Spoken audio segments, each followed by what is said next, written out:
Local Congressman Darrell Issa is here. He serves, of course, as the chairman of the House Oversight and Government Reform Committee. He's holding a hearing, in fact, right here in San Diego later on this morning. In fact, I think in just a couple of hours from now.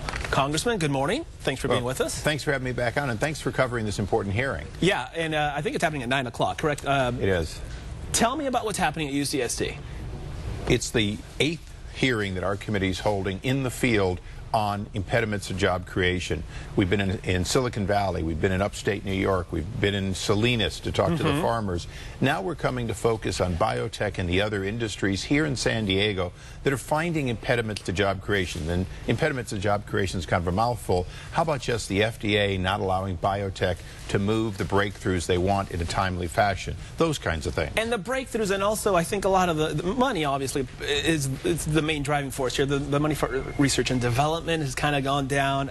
A lot of jobs are going overseas. What can you do with your message here to maybe have that come back to the U.S. and have more job creation here, especially in the biotech? America is still the innovation capital of the world. We've got some self-inflicted wounds. It's part of what this listening session through AmericanJobCreators.com is all about. We're listening and saying, what is it you need that doesn't eliminate clean air, clean water, but looks and says, how can we make the system work better? The president has talked about, how we regulate salmon. Salmon, that we can set that on the side. How about the 54 different pesticides that are having to prove that they have no adverse effect on salmon, even though they've been used in the fields of Salinas for decades? We have to look and say, are we inflicting wounds to job creation? And you mentioned money. Money flows to the quickest destination to success.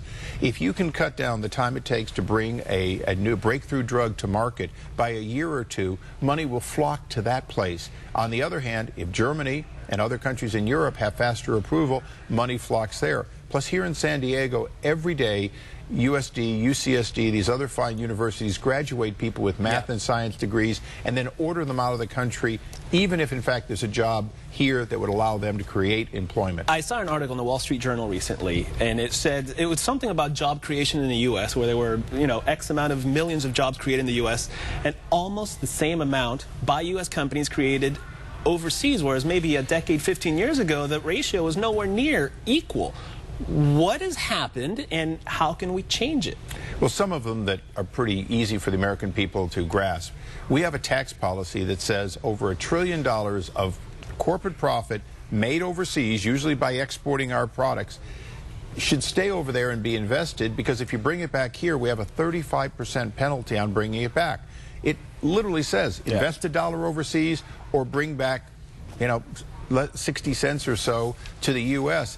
As a result, those investments are being made overseas. We can change that with the stroke of a pen in a matter of days. Let's talk about the budget agreement.